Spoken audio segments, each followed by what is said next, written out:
leaving Green Turtle Marina. It's been good to us. We were here for almost a week, and it's been really nice. This is a really good stopover. Paducah, and then just come straight here. If you want to hang out and have a nice, lots of stuff to walk to, all walking distance, very friendly folks. They just let me park at the Thirsty Turtle around the other side here for free. I mean, I even asked a couple people, you know, just to make sure, and they said, yeah, no problem. So did my laundry there. So I bought all my gas there to refill to kind of, you know, pay my way. So, okay guys, we're back on the water. Exciting. Stay tuned.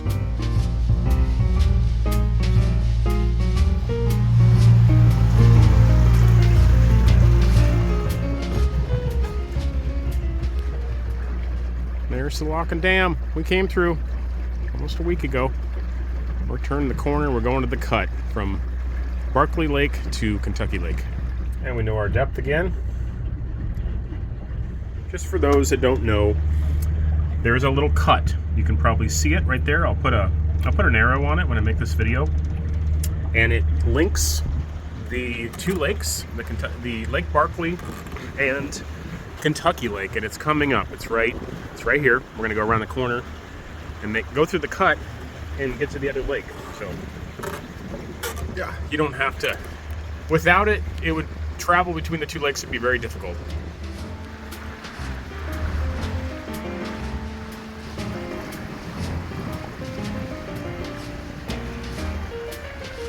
This is gonna sound silly, guys, but as I'm going through the cut here, there's a green can and there's a red can. And I wasn't quite sure once we got in the lakes whether to keep red on the right or left, because I'm not sure what they mean by red right return, you know, north or south. But this makes it really easy. Now I know. So keep the green cans on my starboard side, keep the red cans on my port side, the opposite of red right return. So yeah, I know I'm supposed to know this stuff, but it can get kind of confusing out here sometimes, guys. You gotta, you know, be really good at signage and understanding the directions they're trying to convey to you.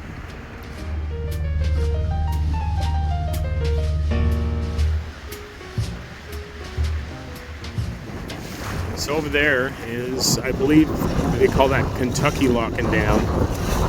That would be the one that's like 12 miles from Paducah. The closest one, and of course we took the longer one on the Cumberland. Yeah, it's on the other side of the cut here.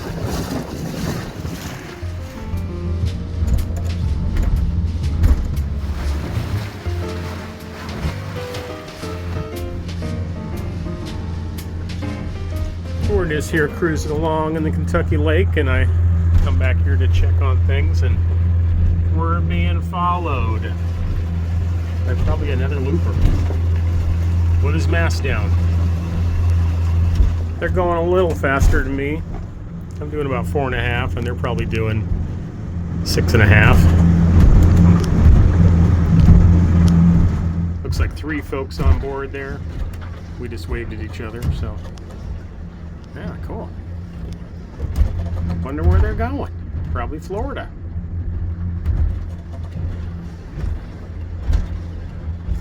See what the name is there. Can you guys see it? Alda? Look at this big old monster.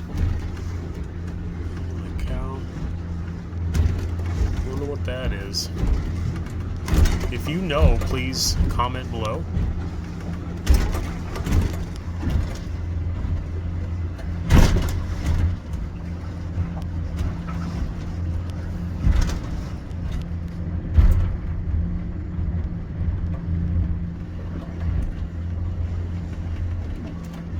We got about another half an hour of sunlight left, so we're going to pop over into this cove right here that Navionics is saying has depth.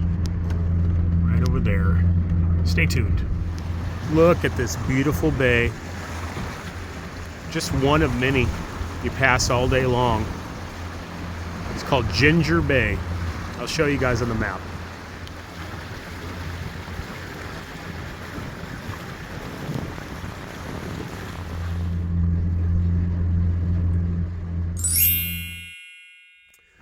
Okay, guys and gals, let me show you what we came up with tonight. It's an absolutely beautiful spot. We've got some fishermen over here.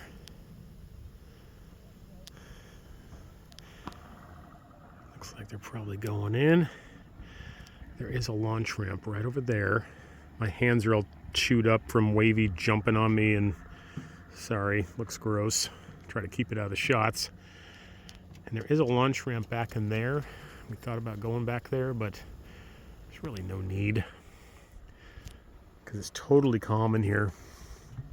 We're in about 18 feet of water. And we're probably going to go right over there for Wavey to do our business. Ginger Bay.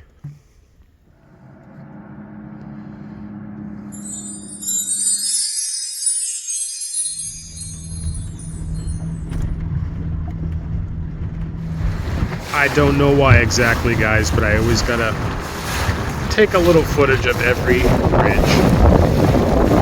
This would be, I believe, 76, which crosses over Kentucky Lake here.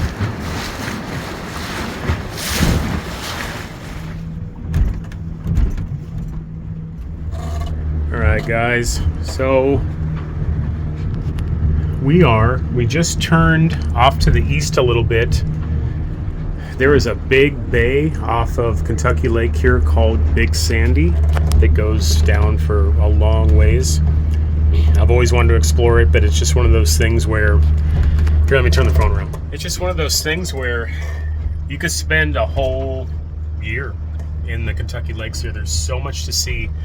There's so many side coves and side quests and side trails that you can take that it becomes one of those things where either you're just heading south, you're trying to get to Florida, and you got to kind of pass a lot of stuff, and you look off to the side, and you look off to the side, and there's all this unexplored territory, and every one of those little coves has a little town, and it has a little road winding up to a little town, and you know, to do it justice would take at least a summer, at least a whole season, maybe a whole winter, however you want. You could do it in the winter. That would actually probably be better.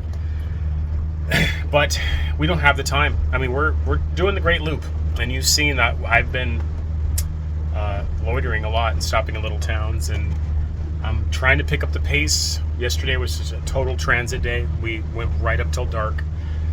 Today, I'll turn the phone around again and I'll show you. Today, we are going to stop. We're only like an hour, a little over an hour away from Danville, which is a spot that I discovered on the Shanty Boat Beagle adventure, just on accident. I vaguely remember it 5 years ago. The lake was whipping up behind us. We had some following seas, and we looked off to the east, and we saw this, like a dock, and then there was also this grain elevator. It's like mostly submerged. I hear it's six stories tall, and only like 2 stories of it are up above the water. And we didn't get to really explore that or look at it in close detail on the Shanty Boat Beagle adventure, so we're going to do that this time, to do something, you know, kind of different. But Danville was very, I'm going to turn the phone around again. Danville was a really special spot, and a stop and a video or two on the Shanty Boat Beagle adventure. I'm trying really hard not to get too nostalgic on this trip, because I want this trip to stand alone. I want it to be, I want it to stand on its own and not just be a retracing of the steps of the Shanty Boat Beagle adventure. But that said, ever since Alton, when we passed the mouth of the Illinois River, we have been more or less on a path that we've done before 5 years ago. And I have occasionally turned on the phone and kind of gotten nostalgic and talked about it, and then I end up, so far I have not included it in any videos, because later on I realize, you know, it would just go against what I'm talking about, which is to make this series, you know, the Great Loop on a Shanty Boat, the Beagle Barge Beagle Adventure, take your choice.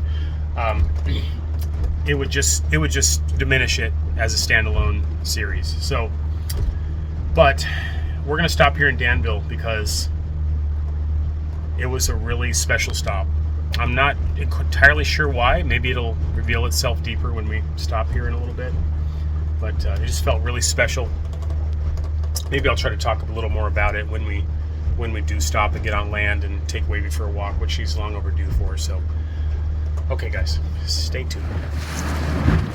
It has turned into an absolutely gorgeous day, and ever since we turned off to the east off of Big Sandy there, I guess the wind, probably just the direction of the wind, has subsided a lot, and we were going into the wind all day yesterday and most of today, but now it's like totally calm, and we're just cruising along at low RPMs, about 4.5 miles an hour,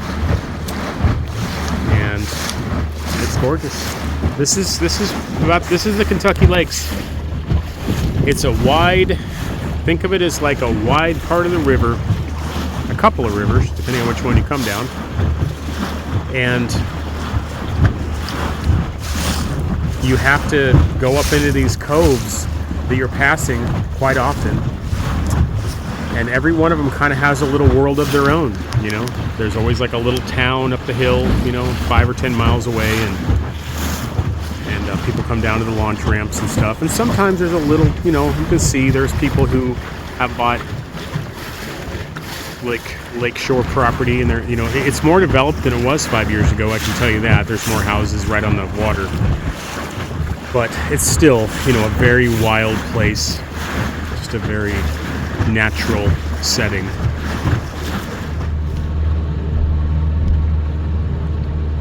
Okay, well, it looks like they don't have the dock out that we stayed at 5 years ago, probably because the water level is so low. So we're gonna just try to beach it, kind of right where the dock used to be. Now that we get closer, guys, there actually is still a dock. There's a floating dock. I don't know if it's big enough. I hope it is. We're gonna try to sneak in there. We're having to be really careful because there is a break wall right there. Hope it doesn't extend out under the water.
Good morning, guys and gals.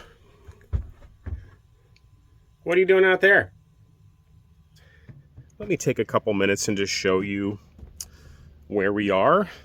So we stayed in Danville last night, Danville, Tennessee, and let me turn the phone around. This would be the docks that have been here for quite a while. Even with the water level down, they designed them so they float. They're floating docks. So yeah, they work out really good. I was glad to see them here. And they are owned by a fella who also owns that, I believe, the RV park on the hill there. And they actually called him from the store just up the street here, and he said, "Yeah, you can stay there, no problem. Stay the night. Have dinner at my store." I said, "Yeah, no problem. That's it. You're not charging me anything. I'll go have dinner." So, yeah, we are. I was thinking about launching the scooter and going up the road about 10 miles and go to a dollar store and all that. And the nearest Walmart's actually Waverly, which is the one I was going to last spring when I was in Cuba landing there. So, but I think what I'm going to do is just wait and go back. I'm going to be meeting some folks in Birdsong Marina, which is like 5 or 6 hours at Shanty Boat speed. And we'll just figure out a Walmart run from there. So, been standing out here drinking coffee and watching eagles. These eagles are flying all over the place, and there was actually an adolescent that had a fish in its talons, and the fish was kind of silver, and it was actually doing the floppy thing like it was still alive. And he decided in his talons, and he went up into that tree right there and found a little spot and started tearing it apart. It was so awesome. I love eagles. I know why they're the national bird. Okay, guys, enough yapping. Let's get on the river, and let's continue on with the adventure. Stay tuned.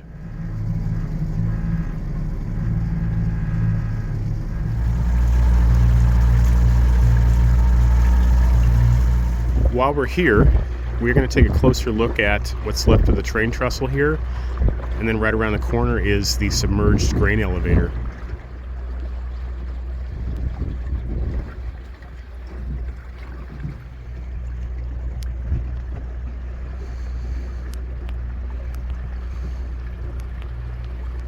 Okay, let's go take a closer look at, I can't see the screen, but hopefully the grain elevator's right there. Alright, this is the closest I've ever been to it. It's got graffiti on it, which tells me folks just pull up to it and go crawl around. And I'm tempted. I kind of hurt my back a couple days ago overdoing it, and I'm trying to give it a break. And it probably would be asking too much of it, so maybe we'll just get a view of it here. We'll go around it and see it from a distance. I think there's quite a bit online about this place. I've heard that it's like 6 stories down, and I think we're in about 47 feet of water right here.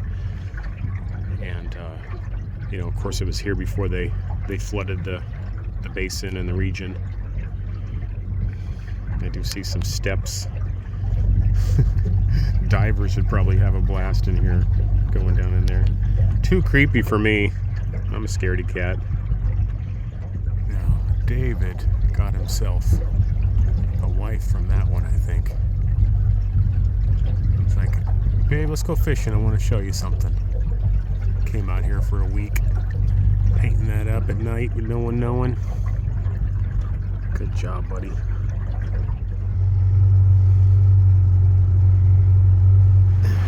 This is probably only the second or third barge we have seen since we've been on the Kentucky lakes. They're not very common out here, at least this time of year.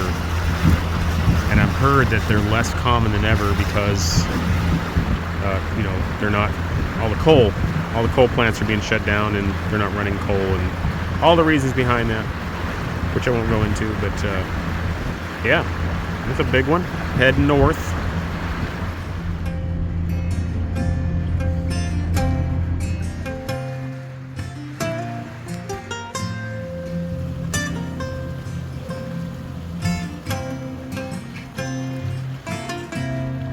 Look into my eyes, send me treats, link below.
What do you want?